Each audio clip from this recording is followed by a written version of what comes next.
afternoon, everybody. Over to you, sir. Yeah, are you able to hear me? Hello? Yes, sir. Perfectly. Perfectly. Good afternoon, everybody. Yes, sir. First of all, Yes, sir, please continue. I congratulate Dipti and Seloji for bringing out this Gyan station, which will be of real benefit to all in the times to come, and they will be coming out with various topics and inviting many speakers on that. Today, after being from the banking sector, well, I am asked to speak a few things on how to plan for the bank credit, and then what sort of precautions are required while during the course of the limit and loans. Well, I will begin my speech with pre-sanction and post-sanction, two parts. What are all the precautions required? What are all the steps we should take and prepare ourselves for availing credit facilities? First part that, and second part will be after availing the credit facility, what sort of precautions or what sort of steps are required to safeguard our loan and to keep it intact in the credit sector. So let me begin with the pre-sanction aspects, which first comes is KYC. KYC includes all your KYC documents, means PAN, Aadhaar, company registration or firm registration, then shops and establishment account, registration. Also this, pollution control certificate or other allied certificates, which are required to start a unit. Well, the important thing is that you should ensure that your name remains same in all these licenses or KYC documents. What happens invariably that somewhere there will be some or other mismatch in these documents that will affect further while going for loan. So that is most important thing is that we should be very careful on our aspects of KYC documents. We normally people don't go through it. ठीक है साहब, वो आ गया, pan card आ गया, registration आ गया, pollution का आ गया, MSME का आ गया, लेकिन कई बार कई मिस्टेक्स, टाइपोग्राफी की मिस्टेक्स भी होती हैं. We should take care of those things. The second most important part nowadays is CIBIL. Until unless your CIBIL is good, invariably less than 7, normally banks do not consider. In a special case only they consider 6.5. CIBIL is most important aspect, but people, we sometimes without any overdues also, we spoil our CIBIL because of few factors. One is that you don't allow people to check your CIBIL again. If they check your CIBIL again, your score comes down. Then secondly, you may have some credit card, everybody has some credit card or some retail loans may be there. There we are very casual. So please ensure that your payments are made on due dates, and retail loans are also, there are no DPODs in this case. Then third comes, we give guarantee for others as a friend or as a relative, but we do not know what he is doing. If he is not keeping health of his account well, it will affect our CIBIL also. And when we apply to any bank, the moment they come to see that you are as a guarantor, your principal borrower has defaulted, so we also become defaulter. In that case, banks invariably reject our proposals. So it's also equally important that we take care of those accounts also where we are given guarantee. उनसे बार-बार बीच-बीच में हमें पूछते रहना चाहिए, भैया आपका अकाउंट तो ठीक है, वहाँ कोई डिफॉल्ट तो नहीं किया, मैंने आपकी गारंटी दी थी, ऐसा नहीं हो कि आपकी वजह से मैं भी परेशानी में आ जाऊं. So that is very important aspect in case of this CIBIL. Then what happens, कई बार हम लोग लोन ले लेते हैं from NBFCs, short term loans ले लेते हैं फॉर इजी क्रेडिट. जब बड़ी लिमिट अप्लाई करने के लिए बैंक में जाते हैं तो वो कहते हैं साहब ये आपके छोटे-छोटे अकाउंट्स जो हैं सब बंद कीजिए तब हम करेंगे. तो हम हरी-भरी हम लोग जाते हैं उनके पास में, ये बंद करो, दे आस्क फॉर सम 5% और 6% प्रीपेमेंट चार्जेस. वो हम कहते हैं साहब आप हटा दीजिए तो हम बंद कर देंगे. वो हटा तो देते हैं, but it always appears as a default और as a one time settlement in your CIBIL. So it is most important that when you close these kind of small loans, small NBFC short-term loans, that you ensure that the waiver is done in your account itself. Instead of asking you to close the account, they give no dues, but your account remains overdue or some outstanding remains in the CIBIL. वो कभी जिंदगी में फिर निकलता नहीं है वहां से. So this is also very important aspect. you should see. After this civil part, now it comes your main project. I'm talking of the new project first. So when in case of new project, your project report should be very clear, close to reality. Don't give any inflated project report, because आज देकर आप bank को बता सकते हैं मैं avail some credit facility, लेकिन at a later date you will yourself in the problem because of your furnishing wrong information, because it will never come true. So your projection should be close to reality. 15-20% का variation चल सकता है, लेकिन बहुत ज्यादा variation उसमें नहीं चल पाएगा. So it is very important for you to draft it in such a manner. Consult some good consultant or some senior person or a person who's experienced in this field where you are going to put up your industry, so that the real projections are there. Then you should be very clear on how you will procure your raw material, from where you will sell, what are your marketing tips. Then what you are going to produce or what you are going to trade, you should know that yourself, instead of your consultant preparing a report, वो जाकर submit कर देगा, and when you go for interview you are taken away. आप अपने पूरे process के बारे में आपको खुद को मालूम होता है. You should be able to explain it in clear cut manner. So this is my produce, this is my manufacturing cycle, I will procure it from so and so places, then I have got market to sell it there, this is my profit margin, this is my operational margin, this will be my net margin, what are all the funds required, what is your capital intact contribution, whether the capital is direct or some capital is in the form of unsecured loans also. You should be able to explain all these things to the banker. And as I already told you, when you are applying for the bank, if you may be in the need, hurried manner, you don't avail anything from NBFC as easy credit. Wait for some time, have some patience. अगर NBFC से एक बार कुछ पैसा ले लिया, आप फंस जाएंगे. बाद में it will be very difficult to come out of it. High interest cost आ जाएगी, or it becomes a negative factor when you apply to banks. Then it comes to after your project report is ready, KYC documents are proper, everything is intact, everything is in order, you have seen what is your capital contribution, you are prepared to go for bank finance. Now it is for you to choose bank. As I have already told you, don't go for NBFC. When it comes to bank, there also you better prefer public sector bank instead of private sector bank. Private sector banks may lure you initially with the low rate of interest, but at a later date you will be in deep problem, because in long run they cannot sustain with you. They can sustain with you if your business model is very excellent. That may not happen in the present circumstances. सबके वो ups and downs आ सकते हैं. थोड़ा भी अगर आपका downfall आया, private sector bank will not support you. They will put you on the exit route. उस condition में आप ना तो private sector bank आपको उठाएगी, ना वो आपको funding करेंगे. आपका business will come to a stake. Hence, you keep it as a last resort only. अगर public sector bank में किसी public sector bank से अगर आपकी funding नहीं हो सकती है, then only you go to private sector bank. In case of public sector bank, initially naturally some rate of interest may be little bit 1% or 0.5% will be higher than the private sector bank, but long run में आपको help करेगा. In the sense, आज एक particular security देकर आपने funding ले ली है. Next year when you ask for some enhancement or additional limits, तो पब्लिक सेक्टर बैंक उसी सिक्योरिटी पर आपको इनहेंस कर देगी, whereas प्राइवेट सेक्टर बैंक उस पर नहीं करेगी. They will again ask for collateral security which you will not be able to provide. Hence it is better to choose a public sector bank initially. Yes, ठीक है, नहीं होता है तो फिर वो एक बात अलग होगी कि आपको प्राइवेट सेक्टर बैंक में जाना पड़ेगा, मजबूरी है आपकी. Then if you are going to avail, if your project entails any subsidy content, whether it is MSME or whether it is NABARD subsidy or it is subsidy from KVIC, then you should be very clear that what project report you have prepared, show it to you, the concerned agency. First, let's say this is the project, whether I will be eligible, if I am eligible for subsidy, whether I have complied with all the norms related to this, and inform your banker that yes, my project or my proposal which I am submitting also entails subsidy. So they will be prepared. They will also cross-check it that you comply with those things.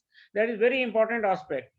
If you don't do that at a later date, I have seen in my experience, वो एक project हो जाता है, funding हो जाती है bank से, लेकिन subsidy नहीं आती है. For many years they struggle for subsidy. Hence, at the initial stage itself, if you plug this lacuna, it will be good for you. Then, while submitting the proposal, it's also important that how do you structure your limits. Limits means, funding means, it may entail cash credit for working capital. It may have term loan for some asset creations.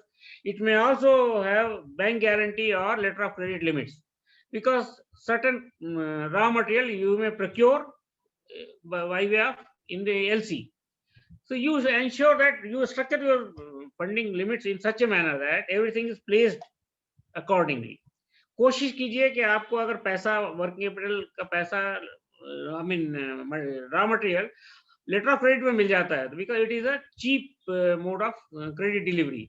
Interest cost नहीं आती है उसमें, कुछ normal nominal commission आता है, तो it is cheaper credit. कोशिश कीजिए, लेकिन उसमें इंश्योर कीजिए कि at the time of its maturity और due date you have sufficient funds. नहीं तो वो आपका पूरा प्लानिंग सबमिशन के पहले ही होना चाहिए. अगर वो नहीं होगा तो that will lead to lot of problem. Then you go to approach bank. Of course, there will be a lot of discussions on your capital, on your turnover aspect, on your marketability aspect. Once they are satisfied, they will sanction the limit. Now, having got the sanction limit, you have to. This is a very important stage where you have to go through the sanction endorsement carefully. Sanction endorsement के stage पर अगर there may be certain conditions which you may not satisfy or which may be of a problem at a later date, आप उसी समय उनसे वो waiver करा लीजिएगा. Again, you write a letter to the bank. These conditions are not acceptable to us. Once you waive these conditions, then only we will give you the acceptance letter. Now, these include pre-closure charges. हो सकता है कि आपको after some time you may need some additional facilities which this bank may not be able to give you. Then you may switch over to some other bank. At that time, this bank will say, okay, for existing facilities, we will charge certain pre-closure charges. Pre-closure charges normally working capital में नहीं होते हैं, लेकिन इसके बावजूद भी कई private sector bank और कुछ छोटी-छोटी पब्लिक सेक्टर बैंक भी चार्ज कर लेती हैं. फिर आप फाइट करते रहिए, आप you are caught. Hence it is better to nib it at the bud stage itself. And second, clauses of commitment charges are also there. If the limits are not utilized to the extent of 75%, there are certain clauses of commitment charges. वो भी आप wave कराइए, नहीं तो वो problem आएगा. Then interest rate. Interest rate में overdue interest का क्लास देखिए. ओवरड्यू इंटरेस्ट का class normally it should not exceed 2% over the normal rate of interest. The rate of interest also, which is whether it is linked to MCLR or it is a flat rate, all those things carefully you should see and ensure that you are not put to any problem at a later date because of these things. You have to deliberate with the bank that this overdue interest clause should be explicitly 2%. And 2% for what purposes? That also you should see. Just like that, it should not be there. Should be for delayed payment of interest or delayed submission of the stock statements or another financial papers. Not more than this. In general, they should not put in general 2%. So all those things are to be seen by you very carefully. Then also, when in case of export accounts, you see what is the subvention clause.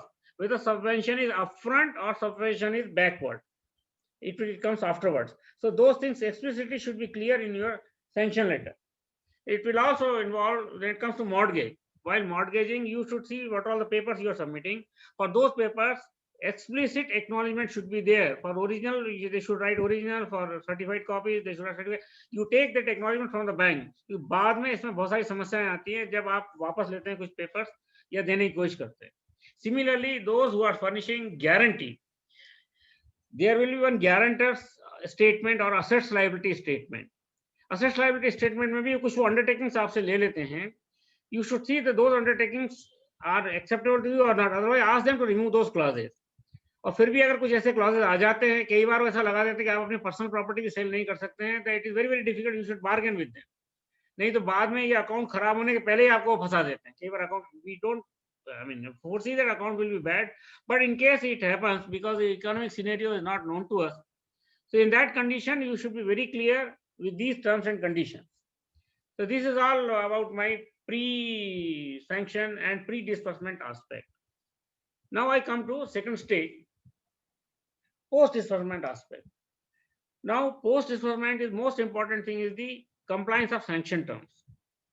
Sanction terms, you should go through each and every sanction term because आपने sanction term जो आज के आपके पास में है, वो आपने discuss करने के बाद में ली हैं. That means whatever were not acceptable to you, those have been waived, and these are the conditions which you have accepted. So when you accept it, you should go for the compliance. Each and every condition you should be able to comply. Having complied with those conditions, when the account comes into operations, there are certain requirements, statutory requirements, submission of a stock statement, monthly stock statement, debtors statement, quarterly statements are there, FFI are there. Then debtors statement also, while getting sanctioned, this also you must see that your debtor's age will be what? Realization period will be 90 days or 180 days, because nowadays banks permit up to 180 days realization period.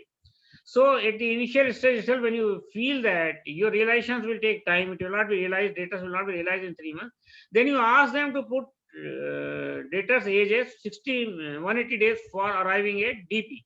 Otherwise, they will give you DP against 90 days, then there will be DP shortfall. So limit sanction itself is not sufficient. Drawing power should also be available for the limit. So that is very important thing to understand. You should have your MIS in place for all these things. Debtors realization ko continuously you have to follow. If you don't follow debtors realization, debtors will be aged. If debtors are aged, then against those debtors, if it is aged more than the sanctioned limit, that means if it is sanctioned limit 90 days, if the debtor's age is 100 days, DP will not be allowed. Similarly, if it is 180 days sanction and debtor's age is 200 days, then you will not get DP against it. Hence, your realization of debtors you should closely monitor and follow up. Otherwise, account वही stress में आना शुरू हो जाते हैं and problems start. When it comes to non-fund limits, if you have availed LC limit or bank guarantee limit, there will be due date of payment. It may be USANS LC or period wise LC. USANS LC or site LC. Immediately LC का payment due हो सकता है या 90 दिन बाद होगा या 60 दिन बाद होगा.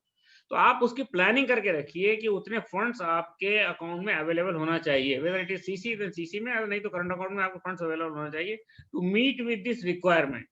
Again I am repeating that यही मेजर प्रॉब्लम आज की डेट में बैंकिंग में आ रही है कि वे नॉन फंड लिमिट्स एलसी का ड्यू डेट आती है, फंड्स नहीं होते हैं, हम फिर एडॉक मानते हैं, फिर फंस जाती है. या कोई हमने परफॉर्मेंस कॉन्ट्रैक्ट लिया है, उसके अगेंस्ट बैंक गारंटी बैंक ने इशू की है और आप परफॉर्मेंस नहीं कर पाए हैं, परफॉर्मेंस आपका डिले हो गया है, तो आप पहले ही जाकर एडवांस में जिसके फेवर में आपने बैंक गारंटी दी उनको बोलिए सर कि इसको फर्दर 90 डेज के लिए मेरी आप एलजी को रिन्यू कर दीजिए, डोंट इन्वोक इट. ये सब प्रिकॉशनरी एस्पेक्ट्स आपको during the current of the limit और बैंक फाइनेंस बहुत इंपॉर्टेंट है. जो बहुत केजुअल हो जाते हैं लोग, अपने बिजनेस में बिजी हो जाते हैं, मार्केटिंग बिजी हो जाते हैं, प्रोडक्ट सेल हो जाते हैं, लेकिन ये एस्पेक्ट फाइनेंशियल एस्पेक्ट्स नॉर्मली भूल जाते हैं. या तो आप खुद देखिए या एक प्रॉपर आदमी अपनी कंपनी में या फर्म में अपॉइंट कीजिए और उसको बता दीजिए कि ये सब चीजें तुमको टाइमली देखनी है. And you have to ensure that these are not devolve, these are not invoke, LCs are not devolve, guarantees are not invoke. ये अगर ऐसा होगा तो हेल्थ खराब होगी तो आपका further renewal. Then also rating, आपकी रेटिंग को अफेक्ट करेगा और rating is directly link to your rate of interest. तो this is very important to keep the health of the account intact. हम लोग अक्सर ये भूल जाते हैं कि पैसा लेने के बाद में बैंक के सर्टेन नॉर्म्स हैं. If you don't comply with the norms, जब बैंक का इंटरनल प्रपोजल बनता है, आई have seen with my experience, internal proposal में वो जो चीजें आप इग्नोर कर रहे हैं वो सिस्टम पकड़ के सब निकाल देता है. कितनी बार लेट स्टॉक स्टेटमेंट आया, कितनी बार डेटर्स जो है एज हो गए, कब कब आपका जो है इंटरेस्ट सर्विसिंग लेट हुआ. इंटरेस्ट सर्विसिंग में भी आप नाउ रिजर्व बैंक ने स्टैंडर्ड एडवांस जो अच्छे लोन में भी 3 कैटेगरी बना दी है. SMA 0, SMA 1, SMA 2. SMA 0 means 100% perfect. वो बहुत कम अकाउंट होते हैं क्योंकि आपको एक दिन भी ओवरड्यू होने पर वो अकाउंट जो है SMA 0 से SMA 0 में हो जाता है. 30 दिन SMA 0 से 30 दिन तक ओवरड्यू को ड्यू डेट से 30 दिन तक के ओवरड्यू में this account becomes SMA 0. So SMA 0 also you should ensure that it doesn't move to SMA 1 status. That means overdue beyond 30 days. तो जैसे ही जाएगा वो हेल्थ खराब होगी. हेल्थ खराब में आपके फर्दर लिमिट्स के एनहेंसमेंट में, अकाउंट को चलाने में या रेटिंग में हमेशा प्रॉब्लम आएगी. इसके बाद में when you go, if you want to switch over to some other bank also, these are all immediately captured by the system, which you don't know, but system captures it. That is why you should be very cautious. that such things are not recurred. Then you will see that DP is allowed drawing power limit में मिलती है, वो paid stocks के against ही मिलती है। हमको ऐसा लगता है कि हमारे स्टॉक्स तो इतना है, 1 करोड़ की लिमिट के अगेंस्ट मेरे पास 5 करोड़ का स्टॉक रखा हुआ है, क्या दिक्कत है, 3 करोड़ का स्टॉक रखा हुआ है।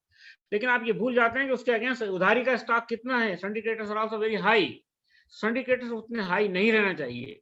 और अक्सर आप देखेंगे at least at the end of the year से 31st कोशिश कीजिए कि अगर आपके पास में सीसी लिमिट वेकेंट है, सरप्लस फंड्स हैं, तो आप उससे सिंडिकेटर्स का पेमेंट कर दीजिए, उधारी का, वो कम हो जाएंगे। आपकी बैलेंस शीट की फिगर हमेशा अच्छी रहेगी। अदरवाइज आपकी at the year balance sheet में पेड स्टॉक्स कम होंगे, तो इट्स अ नेगेटिव फीचर। इस नेगेटिव फीचर से आगे सस्टेन करना, लिमिट बढ़ाना, आगे फंडिंग लेना, वो थोड़ा मुश्किल होगा। मैं इसमें एक प्रैक्टिकल एस्पेक्ट आपको बताना चाहता हूं कि हम लोग बिजनेस में तो अप्स डाउन आएंगे। कभी कभी आपका पूरे सीसी लिमिट यूटिलाइज हो जाएगी and you may find it difficult to service the interest. कुछ 15-20 दिन का गैप आ जाएगा। लेकिन अगर आप बहुत डिसिप्लिन व्यक्ति हैं, डिसिप्लिन एंटरप्रेनर हैं, तो एक एस्पेक्ट ये है कि हम अपनी फैमिली में we have got lot of LIC policies, shares, bonds, debentures, mutual funds, of which there are certain things which we don't churn, वो पड़े रहते हैं बैंक फॉर लॉन्गर टाइम, हम लोग होल्ड करते हैं। सो अगेंस्ट ऑल दो सच लिक्विड इंस्ट्रूमेंट्स आप सब फैमिली मेंबर्स की एक सीसी लिमिट बना लीजिए बैंक में, जिस बैंक में आपकी लिमिट है। उसमें कोई प्रोसेसिंग चार्ज होता नहीं है, उसमें कोई अगर आप यूज नहीं करते इंटरेस्ट लगता नहीं है। लेकिन इमरजेंसी फंड में अगर ऐसी स्थिति आती है, instead of getting this account spoiled, you better transfer some funds from there for those that transit period of 15-20 days और उसके बाद में जब your funds are realized in the system, वो वापस कर दीजिए immediately, उसको होल्ड मत कीजिए, वहां से ले लिया परमानेंटली रख के बैठ गए। These are all the practical things I have seen and I have guided people to come out of such kind of crisis. Hence I am trying to convey to you people also. See, there are unsecured loans. जब capital के साथ में हम unsecured loans भी लेते हैं, पर मैंने अक्सर देखा है कि जैसे ही लिमिट रिलीज होती है, धीरे से हम लोग अनसिक्योर्ड लोन विड्रॉ कर लेते हैं। That is most dangerous thing. अगर आपने अनसिक्योर्ड लोन लिए सिस्टम में, तो it should remain packed in the system, आप उसको रिमूव मत कीजिए। और आप जिनके अनसिक्योर्ड लोन है, मोस्टली फ्रेंड्स रिलेटिव्स के होते हैं, that also you should see the rate of interest rate which you are paying on those unsecured loans should not exceed the interest rate which the bank is charging. ये आपके cash flows को immediately impact करेगा और आपके debt equity ratio के ऊपर भी later on problem आएगी इफ हाई रेट के अनसिक्योर्ड लोन्स होंगे। So please ensure that such things do not recur.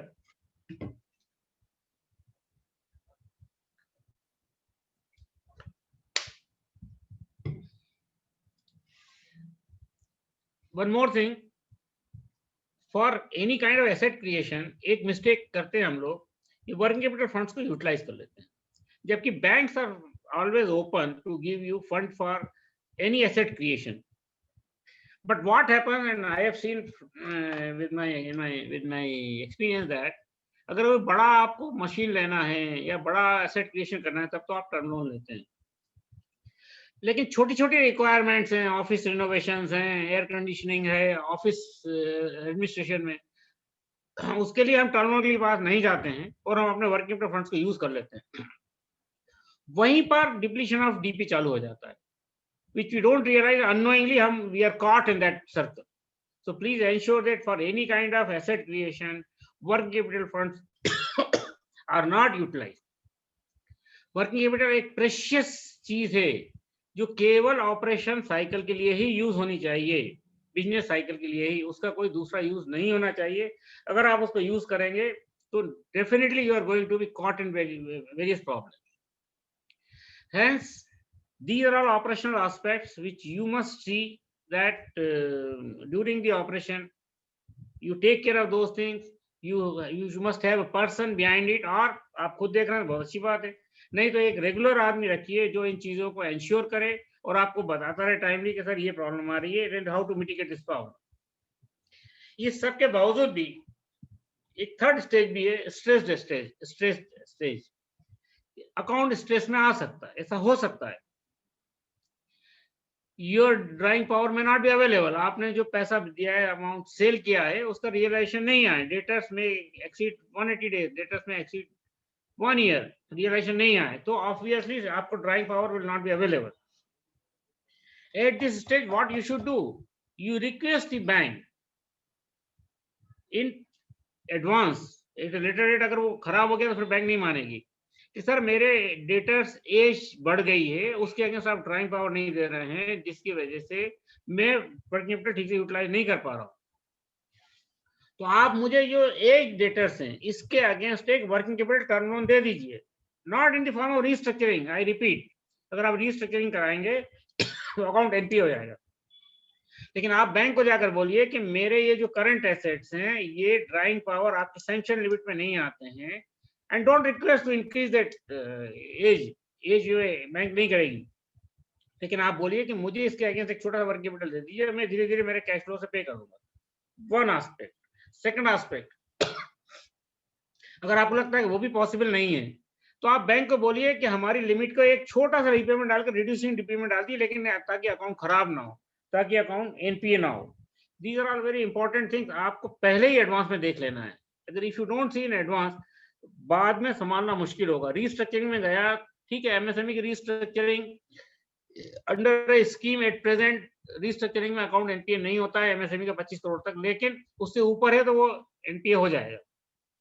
Secondly, ये टाइम बाउंड स्कीम है, ये स्कीम जैसे ही एंड होगी उसके बाद में even restructuring of 1 crore will turn into account becoming NPA.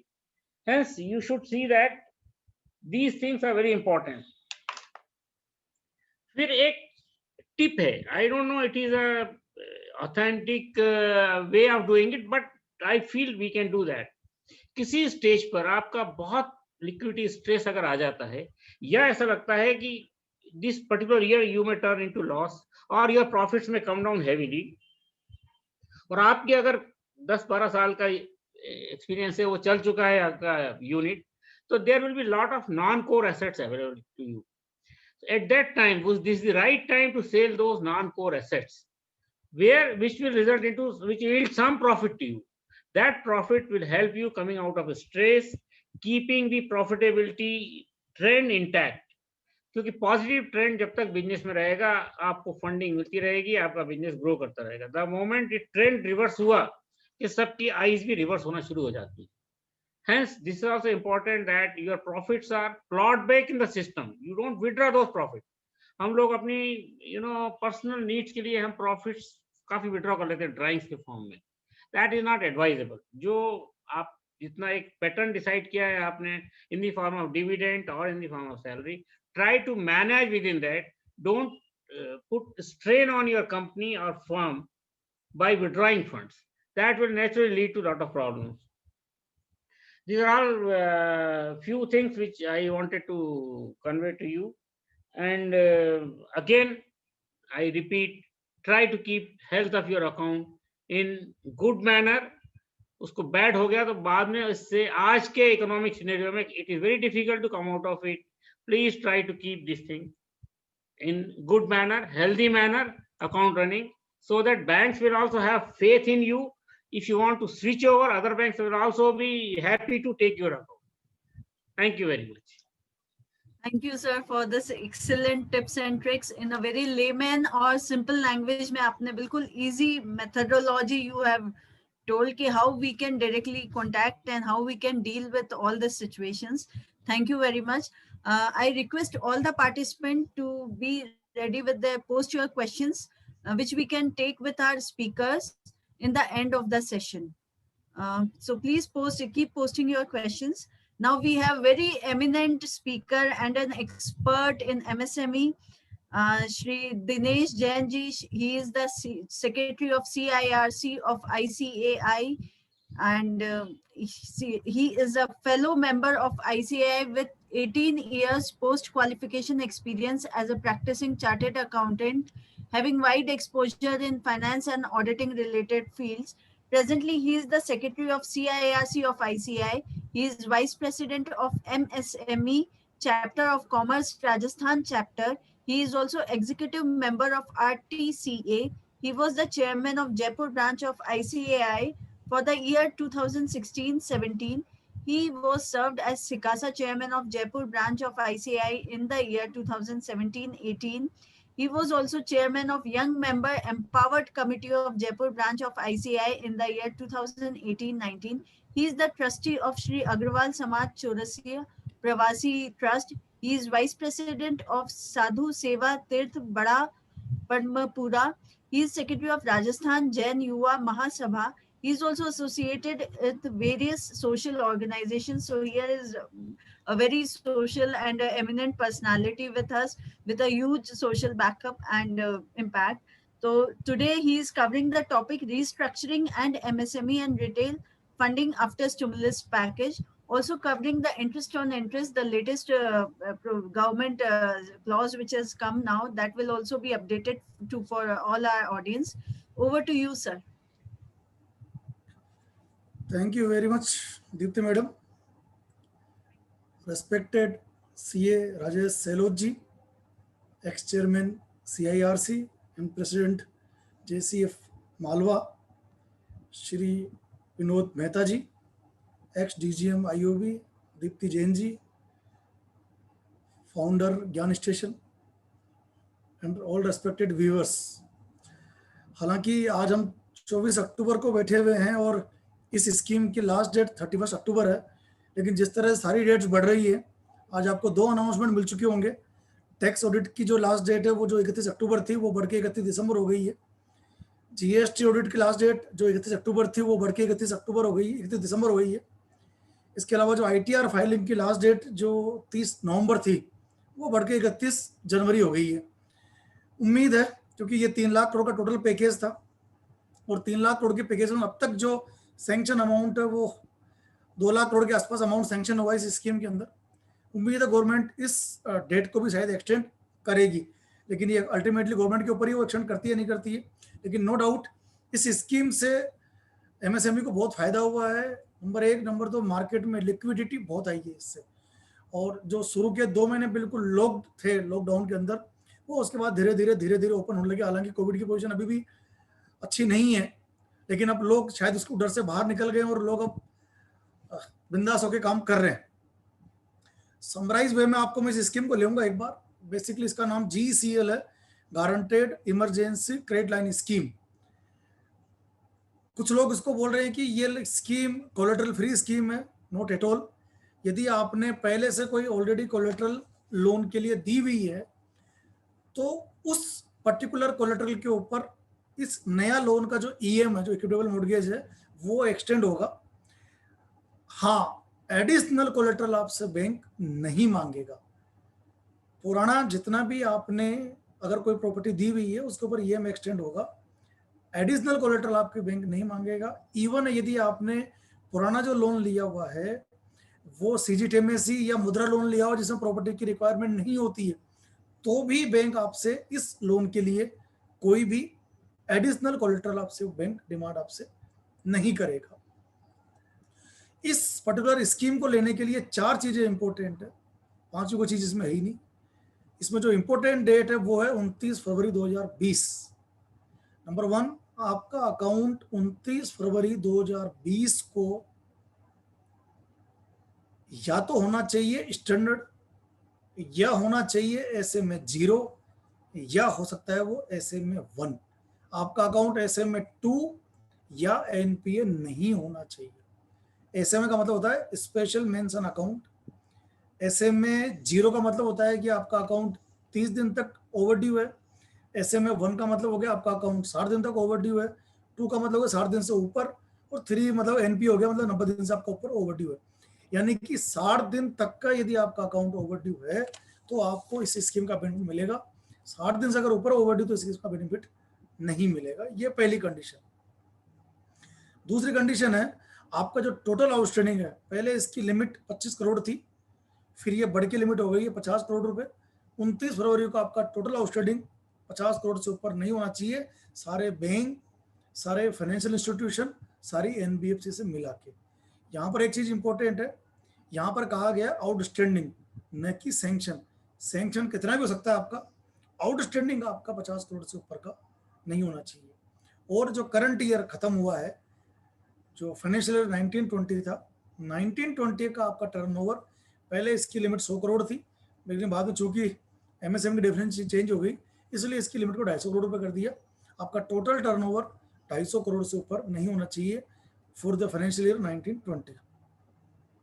चूंकि पहले डेट इसकी जो ऑडिट डेट थी 31 अक्टूबर थी, तो अब तक तो हो सकता है बैंकर आपसे ऑडिट डेट मांग रहे होंगे, लेकिन अब इसकी डेट बढ़ के 31 दिसंबर हो गई है। तो इस स्कीम में कतई लिखा हुआ नहीं है कि आपको 31 मार्च 20 के ऑडिटेड फाइनेंशियल स्टेटमेंट देने।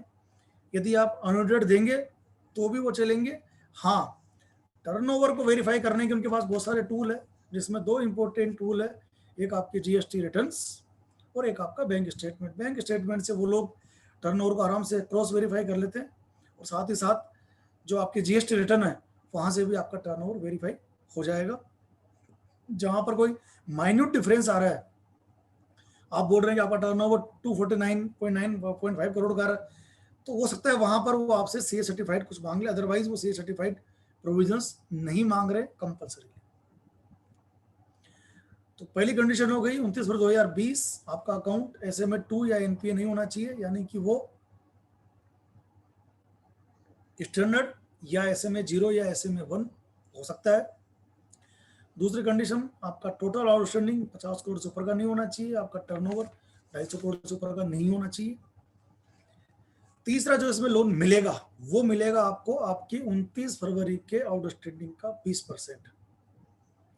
यहां पर भी बहुत बड़ा मिथ है, हालांकि कहा हुआ इसमें यही है, और नेशनलाइज बैंक तो 99% पूरा 20% पूरा दे रहे हैं, लेकिन इसमें ये लिखा हुआ है अप टू 20%। इसमें कहीं भी नहीं है कि गवर्नमेंट जो आपके जो बैंक है वो लीगली लायबल है पूरा 20% देने के लिए।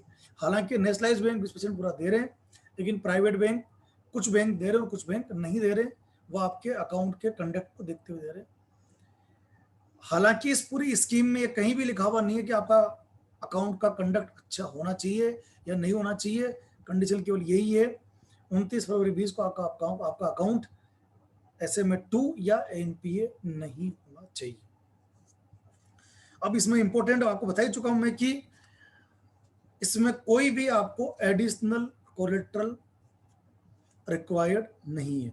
अच्छा, एक और चीज, जो आप 50 करोड़ की हम बात कर रहे थे, 50 करोड़ जो लिमिट जो आउटस्टैंडिंग अमाउंट है वो सिर्फ फंड बेस्ड आउटस्टैंडिंग के लिए ही है। यदि आपने कोई नॉन फंड बेस्ड लिमिट ले रखी है, चाहे से वो एलसी हो या बीजी हो, वो उस 50 करोड़ की लिमिट में काउंट नहीं होती है। लास्ट डेट इसकी 31 अक्टूबर है। उसके बाद अब गवर्नमेंट इसकी डेट बढ़ाती है या नहीं बढ़ाती है, इट्स अप टू गवर्नमेंट। अगर ये बढ़ेगी तो ये लास्ट पॉइंट जाके बढ़ेगी।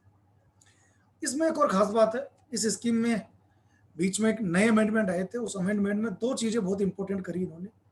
नंबर 1, पहले इस स्कीम की जो एप्लीकेबिलिटी थी वो थी बिजनेस एंटरप्राइजेज के लिए।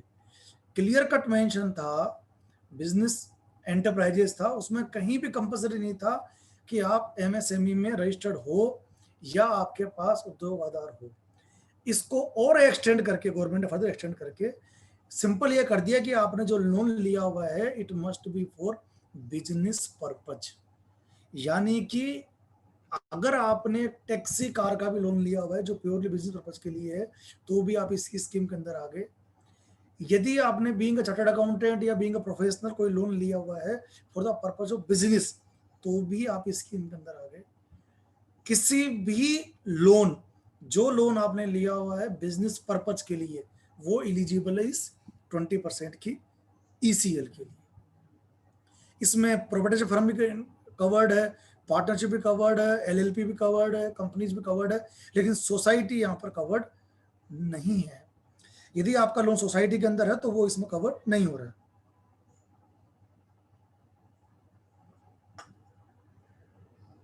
अब इसका जो लेना चाहिए या नहीं लेना चाहिए, देखिए, जितना मेरी समझ है, मेरी 19-20 ईयर की मेरी प्रैक्टिस हो गई पर्टिकुलरली इस फाइनेंसिंग के अंदर, अब तक ऐसी कोई स्कीम बैंकों की नहीं आई जिसके अंदर आपको प्री अप्रूव्ड लोन दिया जा रहा हो बिना आपके पेपर देखे और बिना एडिशनल कोलेटरल लिए, और इवन जो आपका करंट लोन चल रहा है इसकी रेट ऑफ इंटरेस्ट उससे भी कम है। एक और इम्पोर्टेंट, इसमें कोई प्रोसेसिंग फीस है ही नहीं। तो यदि कोई लोन मिल रहा है हमको जिसमें प्रोसेसिंग फीस भी नहीं है, कोई प्रीपेमेंट चार्ज भी नहीं है और हमारी रेट ऑफ इंटरेस्ट भी कम है, तो पहले तो हमको उसको सैंक्शन करा के रख लेना चाहिए। 31 अक्टूबर इसकी लास्ट डेट है। सैंक्शन कराने हमारा कोई खर्चा नहीं हो रहा। और सबसे बेस्ट चीज ये है कि हमको इसको अवेल करके जो भी हमारे हायर रेट के लोन चल रहे हैं, हालांकि कोई भी बैंकर आपको इस चीज के लिए कहेगा नहीं, लेकिन बता रहा हूं मैं, यदि आपके कोई भी लोन चल रहे हैं जिनका रेट हायर साइड में है, आप उस लोन को रीपेमेंट करने में इस लोन का यूज कर सकते हैं। क्योंकि इस कोरोना काल में कमाई करना थोड़ा भारी पड़ रहा है, लेकिन हम कॉस्टिंग को कम कर लेते हैं तो मेरे ख्याल से वो भी हमारी बहुत बड़ी कमाई है। एक और चीज, इस लोन का जो रीपेमेंट पीरियड है वो दिया है टोटल 4 साल। 1 साल का मोरिटोरियम, 1 साल तो आपको सिर्फ और सिर्फ इंटरेस्ट पे करना है, और 1 साल के बाद ये 3 साल के WCTL working capital term loan में कन्वर्ट हो जाएगा। इसकी जो आपकी EMI बन जाएगी आगे के 3 साल की। सबसे इंपॉर्टेंट चीज यही है, कोरोना कोई बहुत लंबा रहने वाला नहीं। जिस तरह लग रहा है वैक्सीन आने वाली है तो साल भर तक कोरोना का इफेक्ट रहेगा, तो साल भर तक हम केवल इंटरेस्ट पे कर दें और साल भर जब स्थिति नॉर्मल हो जाएगी तो हमको इसको पेमेंट करना हमारे लिए बहुत ईजी हो जाएगा। और सबसे अच्छी चीज बता चुका हूँ ऑलरेडी, इसके अंदर जनरली जब हम टर्म लोन लेते हैं तो टर्म लोन के अंदर प्री पेमेंट का क्लोज, जहां पर नॉन इंडिविजुअल बोरोवर है वहां होता ही होता है, लेकिन इसके अंदर बिल्कुल क्लियर है कि यहाँ पर प्री पेमेंट क्लोज नहीं है। कोई प्री पेमेंट यहाँ पर चार्ज नहीं लगेगा यदि आप इस लोन को पहले चुका देते हैं। सारे बैंकों ने जो इसको लिंक कर रखा है रेट ऑफ इंटरेस्ट को, वो रेपो रेट से लिंक कर रखा है, लेकिन श्योरली इसकी रेट जो आपका जो आपका एग्जिस्टिंग लोन है उस एग्जिस्टिंग लोन से भी इसकी रेट ऑफ इंटरेस्ट कम है। एक और चीज, 100% ये प्री अप्रूव्ड लोन है, इसमें कोई पेपर की रिक्वायरमेंट नहीं है। सिर्फ और सिर्फ इसमें जो कंडीशन है वो यही कंडीशन है, 29 फरवरी 20, टोटल आउटस्टैंडिंग आपका 50 करोड़ रुपए का फंड बेस, आपका अकाउंट ऐसे में 0 या ऐसे में 1 तक, यानी 60 दिन तक का ओवरड्यू चल जाएगा, 60 दिन से ऊपर का ओवरड्यू नहीं होना चाहिए। प्रोसेसिंग फीस नहीं है, रेट ऑफ इंटरेस्ट आपको कम बताई दी, सिक्योरिटी बता चुका हूं मैं आपको ऑलरेडी। सिक्योरिटी इसके अंदर एडिशनल कोलेटरल नहीं लेंगे, यदि आपने पुराने कोलेटरल दी हुई है उस पर आपका इक्विटेबल मॉर्गेज एक्सटेंड होगा। एक और कंफ्यूजन लोगों में था, यदि कंपनी का केस है तो वहां पर ROC में इसका चार्ज क्रिएट होना कंपलसरी है, वो चार्ज क्रिएट होगा ही होगा। इसमें जो पूरी गारंटी दी जा रही है वो गारंटी दे रहा है इसमें NCGTC, वो इसमें गारंटी दे रहा है, इसलिए यहाँ पर बैंकों को बिल्कुल भी टेंशन नहीं हो रही है। अब इसमें एक और खास बात है, आपने देखा होगा जनरली जब हम CC लिमिट लेते हैं तो उसके अंदर वो DP या मार्जिन होता है, पर्टिकुलर इस लोन के अंदर कोई DP या मार्जिन नहीं होता है। बस बैंक्स को ये इंश्योर करना है कि इसका एंड यूज जो हो वो आपके बिजनेस पर्पज के लिए हो। एक और चीज, इसका जो आपका डिसबर्समेंट है एडिशनल WCTL का, ये चाहे तो 1 टाइम हो सकता है और ट्रेंच में हो सकता है, अलग अलग टुकड़ों के अंदर जैसे भी बोरोवर की रिक्वायरमेंट हो इसके अंदर पेमेंट हो जाएगा। तो इससे बढ़िया मेरे ख्याल से कोई अब तक फैसिलिटी नहीं आई है। यदि आप एलिजिबल हैं तो मेरे हिसाब से आपको इसको जरूर से अवेल करनी चाहिए, ऐसा मौका हमको नहीं छोड़ना चाहिए। ये इसकी मोटी मोटी कंडीशन है। एक और प्रैक्टिकल प्रॉब्लम बहुत लोग शायद फेस कर रहे होंगे, लोग समझ रहे हैं कि अगर मान लीजिए हमने ECL ले लिया और हम दूसरे बैंक में अपने लोन को टेक ओवर करना चाह रहे हैं तो क्लियर कट गाइडलाइंस आ गई है। पहले ये प्रॉब्लम थी, अब ये प्रॉब्लम नहीं है। यदि आपने ECL ले भी लिया है और आप दूसरे बैंक में टेक ओवर करना चाह रहे हैं तो वो जो ECL जो आपने जो लिया था जिसपे गवर्नमेंट ने गारंटी दी थी, वो गवर्नमेंट की गारंटी दूसरे बैंक को शिफ्ट हो जाएगी। पहले प्रॉब्लम थी, अब इसके अंदर प्रॉब्लम 1% भी नहीं है। ये हम सारी बात कर रहे थे उन लोन्स की जो कि अच्छे लोन थे, 29 फरवरी 20 को NPA नहीं हुए थे, SMA 2 में नहीं आए थे। अब मैं बात कर रहा हूं आपसे उन लोन की जो कि खराब हो चुके थे, जो कि NPA हो चुके थे, उनके लिए गवर्नमेंट ने क्या फैसिलिटी अवेलेबल करवाई थी। इसका नाम है credit guarantee scheme for subordinate debt. इसके अंदर जो कंडीशन थी वो कंडीशन, बेसिक कंडीशन ये है कि आपका अकाउंट 31 मार्च 18 को स्टैंडर्ड होना चाहिए। आई रिपीट, आपका अकाउंट 31 मार्च 18 को होना चाहिए स्टैंडर्ड। 31 मार्च 18 के बाद अगर आपका अकाउंट खराब हो गया देयर इज नो प्रॉब्लम, यानी कि जो उस ईसीएल में कवर नहीं हो रहे थे वो सारे लोग इसमें आके कवर्ड हो गए हैं। 31/18 के बाद कभी भी वो चाहे से वो ऐसे में 0 हो, ऐसे में 1 हो, या ऐसे में 2 हो, या एनपी हो चुका हो, बट नेचुरली यदि ऐसे में 0 और ऐसे में 1 है तो हम जरूरत नहीं इसमें आने की, हम ईसीएल में आ जाएंगे जिसके अंदर रेट भी कम और अमाउंट भी ज्यादा है। लेकिन अगर आपके पास उसका अकाउंट एनपी हो गया फिर आप इस पर्टिकुलर स्कीम के अंदर आप कवर्ड होंगे। इस स्कीम के अंदर जो खास बात है वहां पर जो हम लोन दे रहे थे वो सबको दे रहे थे, लेकिन यहाँ पर जो लोन देंगे वो हम देंगे एमएसएमई यूनिट्स को। एमएसएमई हो सकता है वो प्रोप्राइटरशिप हो, पार्टनरशिप हो, प्राइवेट लिमिटेड हो, एलएलपी हो या रजिस्टर्ड कंपनी हो, सब इसके अंदर कवर्ड होती है। अब इसमें लोन कितना मिलेगा, इसमें लोन कितना मिलेगा और कब मिलेगा, दो अलग अलग चीजें हैं। मिलने के लिए इसमें जरूरी है कि आपकी यूनिट रनिंग हो, मतलब आपकी यूनिट बंद नहीं हुई हो, आपकी फैक्ट्री बंद नहीं हुई, आपकी दुकान बंद नहीं हुई हो, वो चलती भी होनी चाहिए और बैंकर्स को लगना चाहिए कि ये वाइबल हो जाएगी। यानी कि ये आप इसको यूं समझिए मेरी निगाह में तो कि यदि आप आईसीयू में एडमिट है या वेंटिलेटर भी है तो वो उसको बाहर निकाल के ले आएंगे। यदि वो खत्म हो चुका है तो फिर उसको वो बाहर जिंदा ना करेंगे। इसमें जो लोन अमाउंट मिलेगा आपको वो मिलेगा जितना आपने अपने बिजनेस में कैपिटल लगा रखी है उसका 15% या 75 लाख रुपए, जो दोनों में से कम है।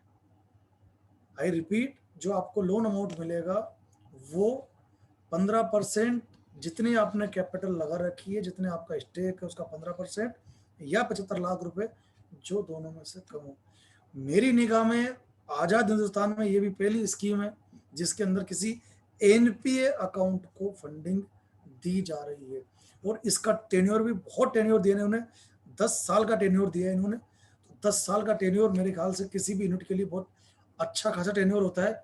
वो अपने आप को रिवाइव करने के लिए, यदि उसकी रिवाइव करने की इच्छा है, यदि उसकी रिवाइव करने की इच्छा है पक्का पक्का वो रिवाइव हो जाएगा। इसके अंदर 1.5% की इसमें गारंटी की फीस है जो ज्यादा नहीं है।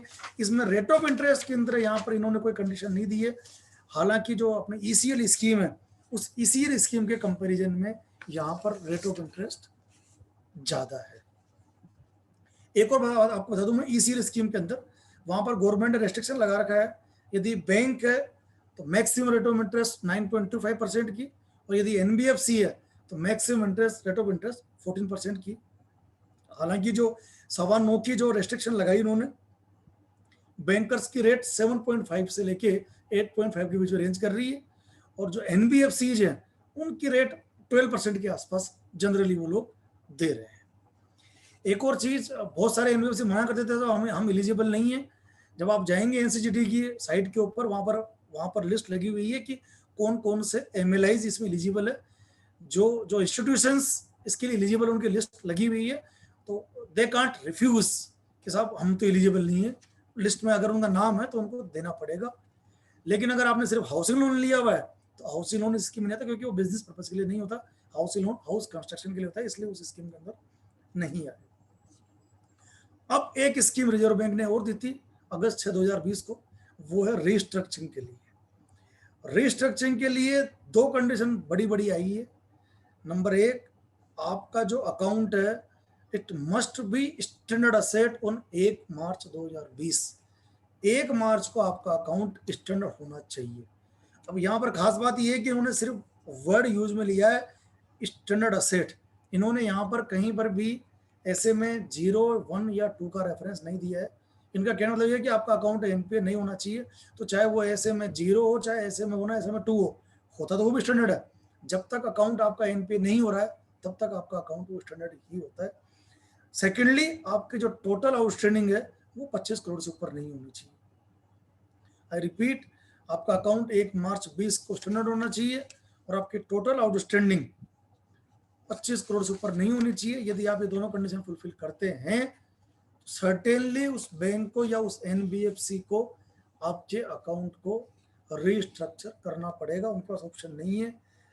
मैंने सुना है कि कई बैंकर्स इसमें आनाकानी कर रहे हैं, वो नहीं कर सकते हैं। आप लिख के राइटिंग में दीजिए, एक और चीज आजकल बढ़िया जो राइटिंग का तरीका हो गया, इंस्टीट्यूट ऑफ लेटर, क्योंकि आपने लेटर दिया, हो सकता है वो वहीं डाल दे, उसको आप मेल करिए, मेल का रिप्लाई उसको देना पड़ेगा। हर बैंक के कस्टमर केयर के नंबर होते, मेल आईडी होता है, आप उसकी साइट पे जाइए, कस्टमर केयर को मेल करिए, उनको आपके मेल का रिप्लाई करना पड़ेगा और आपके अकॉर्डिंग उस अकाउंट को रिस्ट्रक्चर करना पड़ेगा। ये उनके लिए कंपल्सन है, ये उनके पास ऑप्शन नहीं है। मैडम 5 मिनट में डिस्कस करूंगा अभी एक जो आज जो आया है, दीप्ति मैडम। जी सर, प्लीज कंटिन्यू।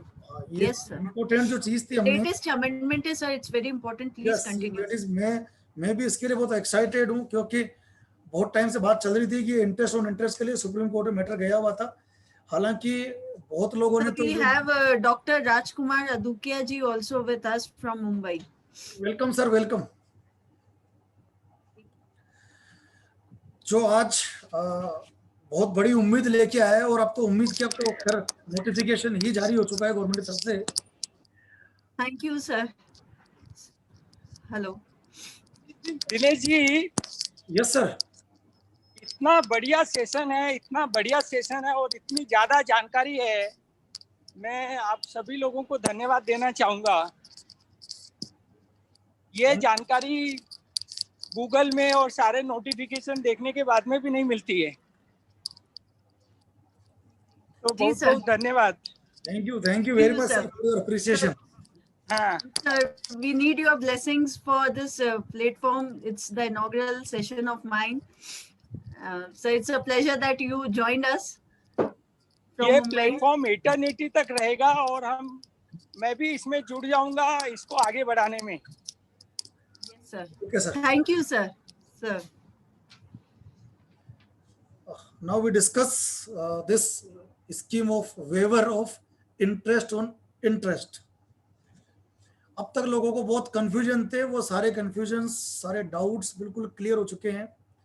नंबर 1, जो मोरेटोरियम आया था, कई लोगों ने सोचा था उस समय हमारी पूरी ईएमआई माफ हो जाए, हो सकता है कि हमको पूरी ईएमआई पे नहीं कर। नीलेश जी 5 मिनट वेट करिए प्लीज, एक बार ये जो स्कीम आई है हम इसको डिस्कस कर लेते हैं, फिर आपके सवाल लेंगे। तो नंबर 1, जो मोरेटोरियम आया था, लोगों के दिमाग में कहीं पर डाउट हुआ था कि यार पता नहीं हम ईएमआई नहीं चुकाएंगे तो अल्टीमेटली गवर्नमेंट वेव कर देगी। तो ईएमआई कहीं भी वेव नहीं हो रही है, ना हुई थी और ना होने वाली, चुकानी हमको है। फिर सेकंड रूमर फैला कि हो सकता है साहब जो इंटरेस्ट लगा मोरेटोरियम पीरियड में वो इंटरेस्ट वेव हो जाए। वो भी प्योरली रूमर था, क्योंकि गवर्नमेंट ने ये स्टेटमेंट सुप्रीम कोर्ट दे दिया कि अगर हम इंटरेस्ट वेव करते हैं तो मोटा मोटी 1 लाख करोड़ रुपए पर मंथ का इंटरेस्ट रहता है। तो शायद इंडियन इकोनॉमी में इतनी बस की नहीं है कि हम 6 लाख करोड़ रुपए का इंटरेस्ट वेव कर सके। तो ये भी क्लियर हो गया। थर्डली, ये जो पिटीशन गई थी सुप्रीम कोर्ट के अंदर, waiver of interest on interest, ये भी रूमर चलता रहा बहुत दिन तक। फिर अल्टीमेटली गवर्नमेंट ने अंडरटेकिंग दी कि साहब हम श्योरली हम इंटरेस्ट के ऊपर जो इंटरेस्ट है उसको वेव करेंगे, और आज फाइनली उसके ऊपर नोटिफिकेशन इश्यू हो गया है। Government of department of financial services, जो मिनिस्ट्री ऑफ फाइनेंस, वहां से नोटिफिकेशन इश्यू हो गया है। इसकी जो इंपॉर्टेंट चीज है मैं बताता हूँ आपको, मेरे ख्याल से जितना मैं समझ पाया हूँ जीवन में, ये भी पहली बार हुआ होगा कि गवर्नमेंट ने आज तक जिन्होंने पे नहीं किया, जो लेट पे करते हैं उनको तो वेव करती आई है, लेकिन गुड बोरोवर्स के लिए भी स्कीम लेके आई है। मेरे ख्याल से पहली बार देखा, और it's a very good step by government. इससे वरना क्या होता था, आज तक लगता यही था कि जिसने पे किया वो रोता था यार मैंने पे क्यों कर दिया, क्योंकि जिसने पे नहीं किया उनका वेव होता था। लेकिन आज इस स्कीम के अंदर उन लोगों का भी वेवर हो रहा है जिन्होंने पे कर दिया।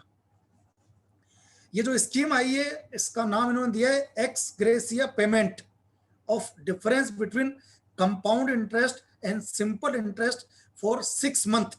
इन्होंने क्लियर बोला है, या तो 6 महीने और 184 डेज, दोनों ने स्पेसिफिक कर दिए हैं। 1 मार्च 2020 से लेके 31 अगस्त 2020 तक, क्योंकि मोरेटोरियम 31 अगस्त तक ही था, उसके बाद मोरेटोरियम एक्सटेंड नहीं हुआ है। तो जो पीरियड है इसका वो हो गया from 1 March 2020 to 31 August 2020। Ex gratia payment of difference between compound interest and simple interest. We very well understand, compound interest का मतलब ये हो गया कि आपका इंटरेस्ट के ऊपर भी इंटरेस्ट लगेगा, और सिंपल इंटरेस्ट मतलब आपका इंटरेस्ट के ऊपर इंटरेस्ट नहीं लगेगा। जैसे आपका जो मार्च में इंटरेस्ट ड्यू हुआ, यदि आपने उसको 31 मार्च को पे नहीं किया, तो जब आप अप्रैल में पहुंचेंगे तो अप्रैल में जो आपका अप्रैल 1 का जो आउटस्टैंडिंग होगा वो मार्च का इंटरेस्ट मिला के होगा। तो जो अप्रैल में इंटरेस्ट लगेगा उस पे जो प्रिंसिपल था प्लस जो मार्च में इंटरेस्ट डेबिट किया उस पे भी लग गया, एंड सो ऑन। अप्रैल में अगर आपने इंटरेस्ट पे नहीं किया तो अप्रैल में के एंड में जो आपका बैलेंस हुआ वो हो गया 1 अप्रैल का बैलेंस प्लस उसके ऊपर इंटरेस्ट, यानी जो आपने मार्च में इंटरेस्ट पे नहीं करा था उस पर इंटरेस्ट यहां लग गया, एंड सो ऑन। तो कंटिन्यू ये हो गया आपका कंपाउंड इंटरेस्ट। तो जो ये देंगे हमको, जो वेवर मिला है वो वेवर मिला है difference between compound interest and simple interest, उसका वेवर मिलेगा। अब इसमें कंडीशन क्या रखी इन्होंने, देखिए ईसीएल में यहां इन्होंने बहुत चेंज कर दिया ऐसा। ईसीएल में जो लिमिट थी 50 करोड़ की वो थी आउटस्टैंडिंग लिमिट। इन्होंने यहां क्लियर लिखा है borrower in the following segment classes of loan who have loan account having sanction limit और आउटस्टैंडिंग अमाउंट, दोनों दे दिया इन्होंने यहां पर। अगर आपकी सैंक्शन लिमिट 2 करोड़ रुपए की है, भले ही आपने अवेल कम कर रखा हो तो भी आप मतलब 2 करोड़ से ऊपर की सैंक्शन लिमिट से ऊपर होते ही आप इस स्कीम से बाहर हो गए। यदि आपकी सैंक्शन लिमिट 2 करोड़ 10 लाख रुपए की और आपने अवेल 2 करोड़ कर रखा तो भी आप इससे बाहर हो गए। वहां पर ईसीएल में ये क्लियर था कि भले ही आपकी सैंक्शन लिमिट कितने की भी हो, वहां पर इंपॉर्टेंट था आपका आउटस्टैंडिंग। यहां पर दोनों चीजें इंपॉर्टेंट है, आपका आउटस्टैंडिंग और साथ ही साथ आपकी जो सैंक्शन लिमिट है वो भी आपकी यहाँ पर इंपॉर्टेंट है। 2 करोड़ से ऊपर आपकी नहीं होनी चाहिए। अब इसमें कौन कौन से लोन इन्होंने कवर किए, चाहे वो आपका एमएसएमई लोन हो। हाँ, यहाँ पर एक अच्छी चीज जरूर करी साहब इन्होंने, वहां पर एक कंपल्सन थी कि यदि आपको ईसीएल में आना है तो आपका वो लोन जो आपने अवेल किया है वो होना चाहिए must be for business purpose. यहाँ पर उस इस चीज को उन्होंने बहुत राहत दे दी आम आदमी को। इसमें एमएसएमई लोन भी है, एजुकेशन लोन भी है, हाउसिंग लोन भी है, कंज्यूमर ड्यूरेबल लोन भी है, आपने टीवी फ्रिज के लोन ले रहे वो लोन भी इसमें है, क्रेडिट कार्ड के ड्यूज भी है, ऑटोमोबाइल लोन भी है। वहां पर ऑटोमोबाइल लोन वही था जो आपने टैक्सी पर्पज के लिए लिया, बिजनेस पर्पज के लिए। यहाँ पर आपने पर्सनल अगर लोन ले रखा ऑटो लोन वो भी आ गया इसके अंदर। पर्सनल लोन टू प्रोफेशनल्स भी है और कंजम्पशन लोन भी है। ये सारे लोन इसके अंदर कवर हो गए। And moreover whose aggregate of all facilities with lending institutions is more than 2 crore, ये इसमें कवर नहीं होंगे। ध्यान रखिए यहाँ पर एक इंस्टीट्यूशन नहीं है, यहाँ पर है टोटल आउटस्टैंडिंग आपकी, सिंगल बैंक काउंट नहीं हो रहा, टोटल अगर आपकी आउटस्टैंडिंग सारे बैंकों से मिला के या टोटल सैंक्शन 2 करोड़ ऊपर है, आप इस स्कीम से बाहर निकल जाएंगे। एक और इंपॉर्टेंट कंडीशन दी है कि आपका अकाउंट 29 फरवरी को स्टैंडर्ड होना चाहिए। हालांकि अगेन इन्होंने ऐसे में 0 या 1 या 2 के लिए कुछ नहीं बोला है, सिंपल इन्होंने बोला है कि आपका अकाउंट स्टैंडर्ड होना चाहिए 29 फरवरी को। नेक्स्ट इंपॉर्टेंट चीज जो इसमें इसके अंदर है, ये सबको मिलेगा, चाहे से उन्होंने मोरेटोरियम पीरियड को फुल्ली अवेल किया है, चाहे से उन्होंने पार्शली अवेल किया है और चाहे से अवेल नहीं किया है। इट मींस चाहे वो लोग जिन्होंने पूरे के पूरे 6 महीने मोरेटोरियम लिया है या वो लोग जिन्होंने 6 महीने से कम, चाहे 5, 4, 3, 2, 1 कितना मोरेटोरियम लिया है, वो लोग जिन्होंने मोरेटोरियम पीरियड लिया ही नहीं, यानी कि पूरा का पूरा उन्होंने इंटरेस्ट या ईएमआई का पे किया है, दोनों के दोनों को यहाँ पर, तीनों को यहाँ पर रिलीफ मिलेगी। रिलीफ कितनी मिलेगी यहाँ पर क्लियर हो गया, difference between compound interest and simple interest. अब एक और झमेला होना था यहाँ पर कि रेट ऑफ इंटरेस्ट कौन से लेंगे, क्योंकि सकता है during this period 3-4 bar rate change हो गई हो, तो इन्होंने क्लियर बोला है कि जो रेट ऑफ इंटरेस्ट लेंगे वो होगा 29 फरवरी को जो आपकी रेट थी उस रेट ऑफ इंटरेस्ट से ये काउंट करेंगे। 29 फरवरी के बाद जो भी आपकी चेंज हुई है उस रेट से कोई मतलब नहीं, 29 फरवरी की रेट से ये कंपाउंड इंटरेस्ट कैलकुलेट करेंगे और सिंपल इंटरेस्ट कैलकुलेट करेंगे, और जो डिफरेंस आएगा आपका उस डिफरेंस का आपको मिलेगा एक्स ग्रे से पेमेंट। और एक और अच्छी चीज है, बैंक को क्लियर इंस्ट्रक्शन है कि 5/11/20 बिफोर ऑन और बिफोर 5 नवंबर 2020 ये आपके खाते में क्रेडिट हो जाएगा। तो ये एक तरह से दिवाली गिफ्ट हो गया सब लोगों के लिए। जितना भी मिलेगा, जिसका जितना ज्यादा लोन होगा उसको ज्यादा मिलेगा, जिसका कम लोन होगा उसको कम मिलेगा। मैडम किसी का क्वेश्चन था ना बीच के अंदर? Sir, so there are questions. नहीं, नीलेश जी हैंड रेज कर रहे थे, नीलेश जी हैं क्या? हाँ जी, नीलेश जी and Rachna Shrimal ji have the हाँ जी, questions लीजिए and we madam, have the लीजिए एक बार। questions. इनके क्वेश्चन ठीक लीजिए सर। मैडम, फिर थोड़ा और आगे चलूंगा मैं एक बार। Okay, sir. नीलेश जैन जी, रचना श्रीमाल जी से मैं रिक्वेस्ट करती हूँ, if she have, I allow her. मैं रचना जी, आप अपने आप को अनम्यूट करके please raise your question. Hello. आप चाहे सबको अनम्यूट कर सकती है, क्योंकि Yes, 100 yes. आदमी अंदर आएंगे। Hello. Are you audible? My voice हाँ, is Yes, sir. audible. Rachna ji. Yes, My yes. question is, society can take the ECI loan 20% after? नहीं मैडम, सोसाइटी इंक्लूड नहीं कर रखी मैडम, मैंने क्लियर बोला ना, सोसाइटी को इंक्लूड नहीं किया। Private banks is allow me to take the. अच्छी चीज in ना, this scheme. देखिए मैडम मेरी बात समझिए ना, स्कीम में उन्होंने अलाउ नहीं करा, हाँ. अगर वो आपको दे रहे हैं it's good, Okay. Thank you. It's good ना। हम लड़ाई वहां करें कि अलाउ कर रखा और नहीं दिया हो, अलाउ नहीं, नहीं किया my और दे question रहे is- हैं, it's good. No, you please repeat your question. Sir ये बोल रहे हैं कि सोसाइटी को अलाउ है क्या 20% ECL? हाँ, सोसाइटी को अलाउ है। नहीं सर, सोसाइटी सर स्कीम के अंदर स्पेसिफिकली सर No, जितने भी if they are doing some purpose for society purpose, they are permitting. Every bank is permitting. It is silent about it.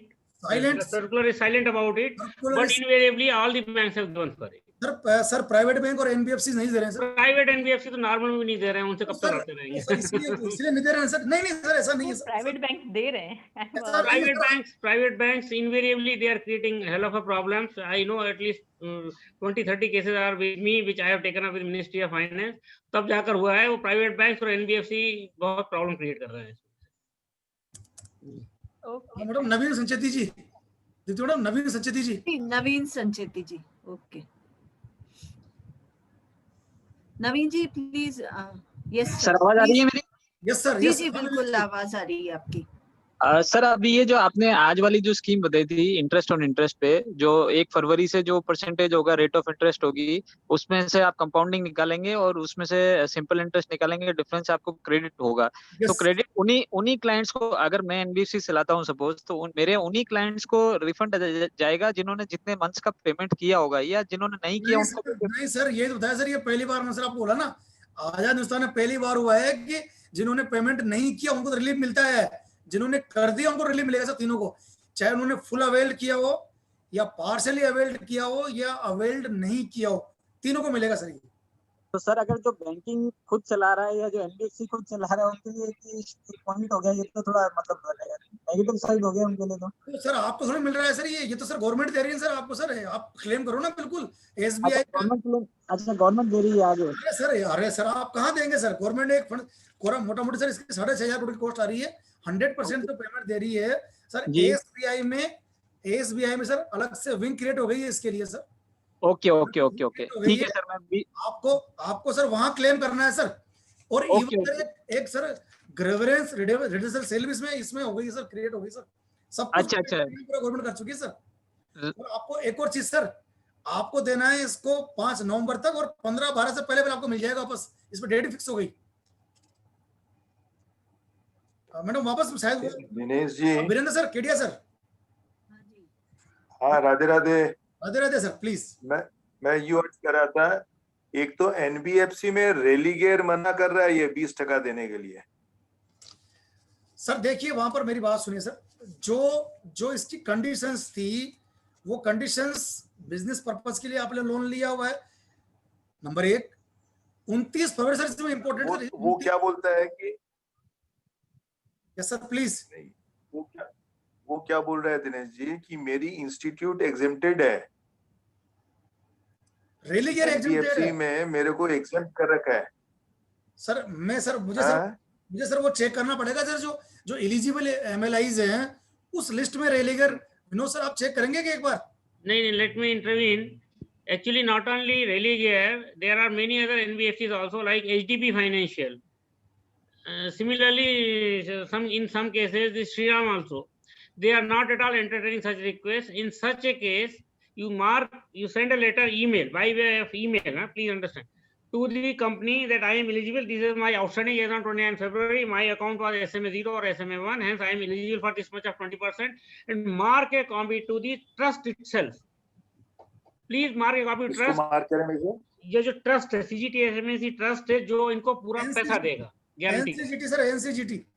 इनको आप जिसको भी चाहे मैं बता दिया, I will tell them where to mark. आप कॉपी मार्क कीजिए उस ईमेल को, और आपको 1 वीक में हमारा रिस्पांस आएगा। बैंक को इनको NBFC को देना पड़े। I have done some cases.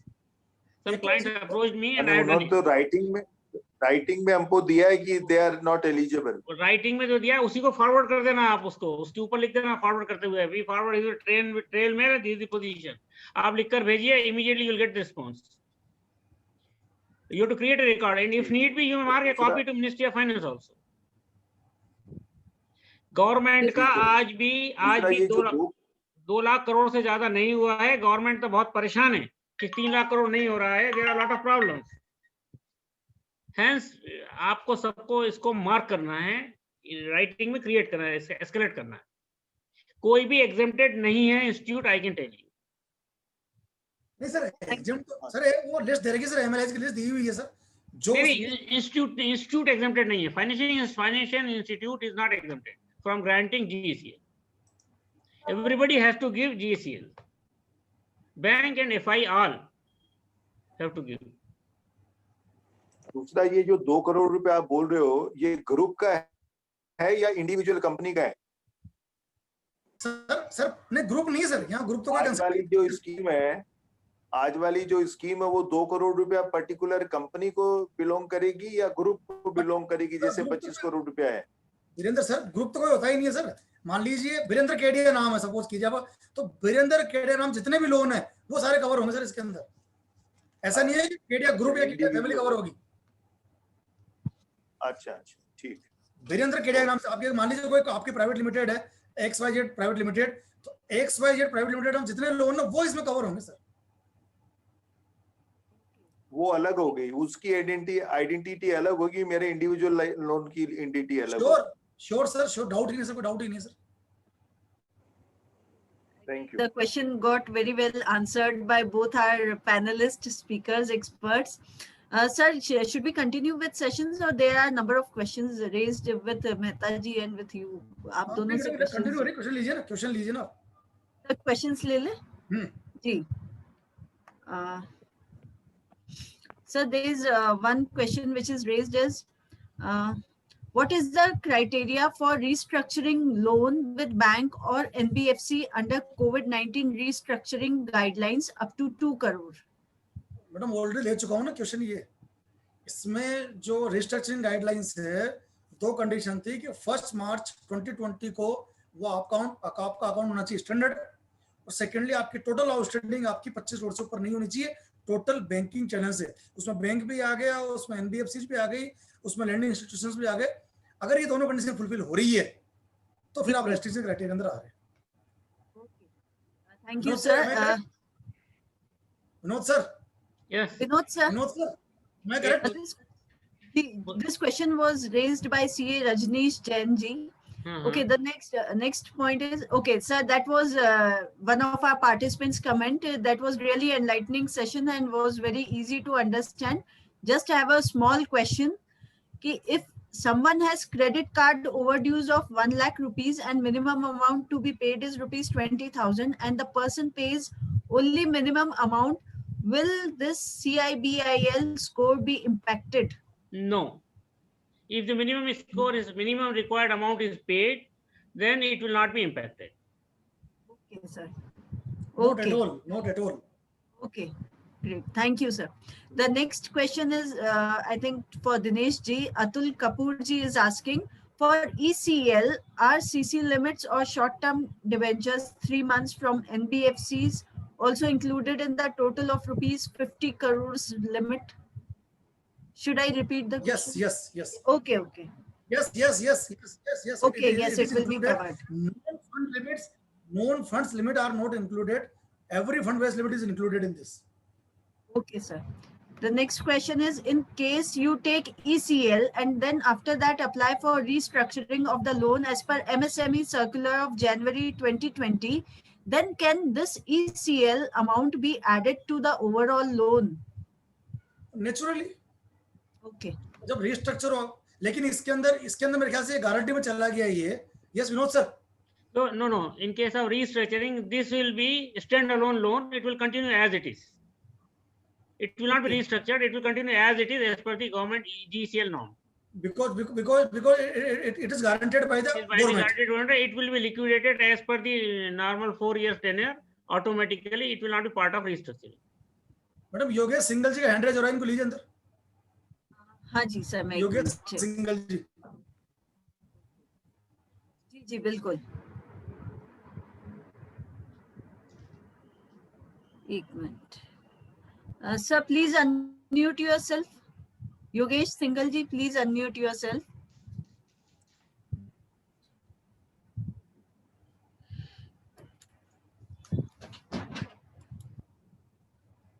Yogesh ji. Sir unmute नहीं कर पा रहे शायद. योगेश जी अलाउड. जी जी बिल्कुल.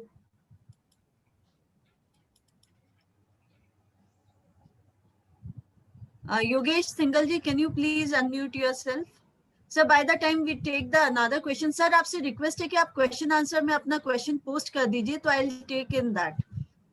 Okay. Sir, the next question is, under restructuring, if the total amount due is rupees 26 crores, can a bank or financial institution ask for 1 CR and do restructuring of rupees 25 crore?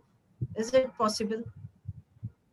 Madam गलत, इनका question गलत है madam. अब कैसे मांगेगा 1 करोड़? हम जो ये डेट है 1 मार्च 20. तो अब कैसे रिपेमेंट करेगा उसका? 1 मार्च 20 का जो आउटस्टैंडिंग था, that is important. Anyway, now can I apply this question? In fact, there is another scheme going on for advances again about 25 crores. That can fall into that category and it can be restructured. That's a separate scheme. Yes. There are two schemes of restructuring going on. One is up to 25 crores, that is for MSME. Another is beyond 25 crores, that includes MSME, non-MSME, all. So in that category, it can be restructured, which was announced on 6th August. Panelists are really expert. The both of them are answering so well. The next question is, the loan against securities LAS issued in the form of term loans eligible? Is it eligible? Vineet Nahata ji is asking. Please repeat the question. LAS, loan against securities issued in the form of term loans. Sir, what I understand is that क्या ऐसा कर सकते हैं? If they can establish that it is for business purpose, they can get GECL. Is it for GECL or it is for restructuring? What they are asking? I'll ask him to unmute. It is for madam मैं बताऊं, it is for GECL. GECL के लिए compulsory है, यदि उन्होंने business लिया हुआ है, एलिजिबल, अदरवाइज नहीं है. If they took that loan for business purpose, he is eligible. The next question is that great session. You can please enlighten more on personal loan November scheme. Thanks. And that we can take later. The Yogesh ji जो sir hand raise करके question पूछ रहे थे, that question is, NBFC has charging higher rate for 16-17% SRE. Impossible. For GECL they cannot charge more than 14%. Impossible. जो existing loan होगा वो ज्यादा का होगा मैडम. जो existing loan होगा, it might be more than, लेकिन जो ECL का लोन आया है, they cannot charge more than 14%. The next question is, we have to apply for interest difference credit or it will be automatically done? We have to apply for interest difference. Okay, it will be automatically. Automatically. Madam Virendra Kede दोबारा hand raise हो रहा है.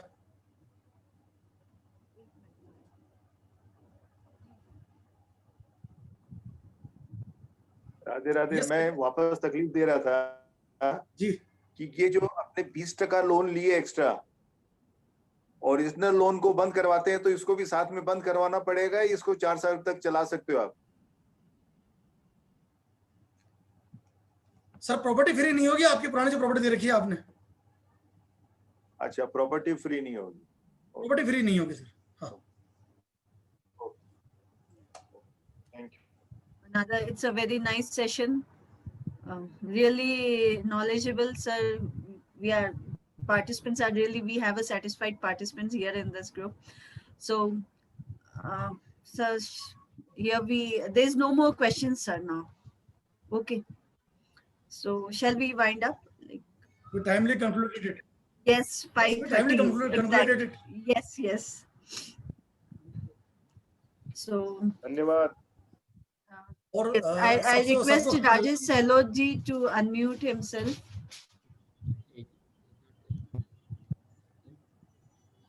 Rajesh sir नजर नहीं आ रहे madam फिलहाल।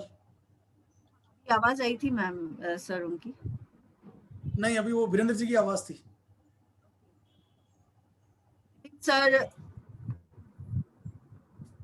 Sir log out हो चुके हैं, शायद उनका नेटवर्क कनेक्टिविटी इशू है। So here thanks for the best knowledgeable session. Yes, sir. Thank you. I really thank our today's speaker for honoring us and imparting such a great session and solving all the queries diligently of all the participants. And it's an honor. And we request you to support us in all our future endeavors. Vinod Mehta ji and Dinesh Jain ji, heartiest thanks from the bottom of our heart, Gyan Station. And here we end our session. Okay. And I thank all the participants for being with us. Thank you very much. Thank you for being patient with us. Thank you. Thank you very much. Thank you. Thank you. Okay.